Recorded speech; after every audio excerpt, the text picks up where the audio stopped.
यदि किसी का क्या करवाया जादू टोना या उसका कोई भी गंदा असर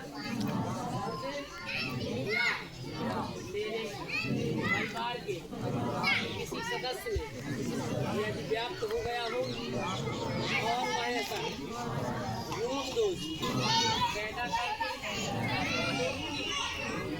बनाता हो और गंदगी हम सबको यदि शारीरिक, मानसिक, आर्थिक या सामाजिक नुकसान पहुंचाती है तो कृपा करके ऐसे गंदी वस्तु को और उसके असर को वहीं भेजने की कृपा करें जहाँ से वह लाई गई हो और संबंध को अब से आजीवन के लिए विच्छेद करके काट के अलग करने की कृपा करें। आपकी बड़ी मेहरबानी।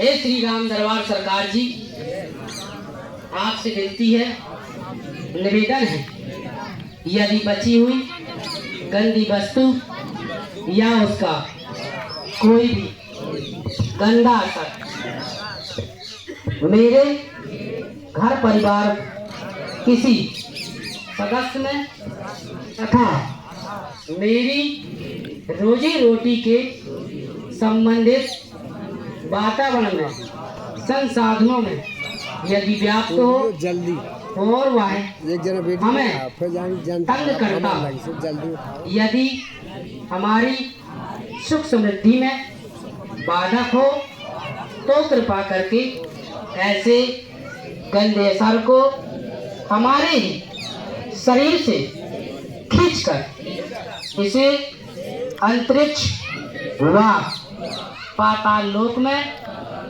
भेजकर इसे निष्क्रिय नष्ट करवा के आजीवन के लिए इसके संबंध को हमसे काट के अलग कर दिया जाए। हे श्री राम दरबार सरकार जी, हे बालाजी महाराज, हे शक्ति धाम के बालाजी महाराज, आपसे विनती है, निवेदन है, आप अपने तेज ज्ञान के प्रताप से हमारे कष्टों को काटकर हमारे घर परिवार में सुख शांति प्रदान करें। आपकी बड़ी मेहरबानी होगी। हे बालाजी महाराज, हे श्री राम दरबार सरकार जी, हम सदा आपके ऋणी रहेंगे और दरबार के नियम पालन करते हुए सदा सेवा करते रहेंगे। हे बालाजी महाराज, हम पर कृपा करें, हम पर कृपा करें, हम पर कृपा करें। जय श्री राम। सीताराम का जाप करते हुए जो जिसका मन में है मनोरथ वो 3 बार बोले और पूरे घर का ध्यान करें और पूरी जमीन का ध्यान करें, जिसका जहाँ पर जो भी स्थान है।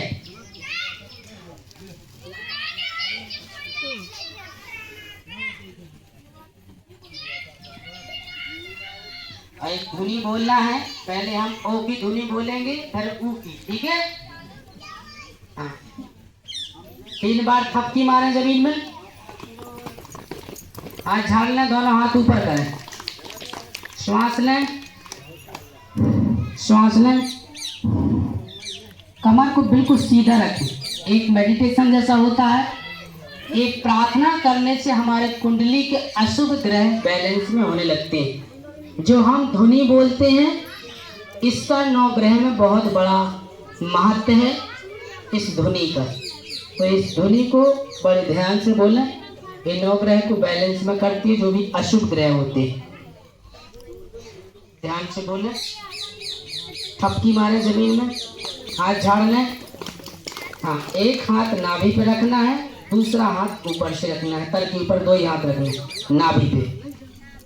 आप ध्यान करना है, कमर को सीधा रखना है और बिल्कुल ध्यान रखना है, दोनों हाथ नाभि पर रखना है, पीढ़ी पर। हाँ बिल्कुल एकदम दबा के रखना है, मध्यम रूप से रखना है, बिल्कुल आराम से श्वास लेना है, कमर को बिल्कुल सीधे रखना है और बोलना है, पहले ओ बोलना है।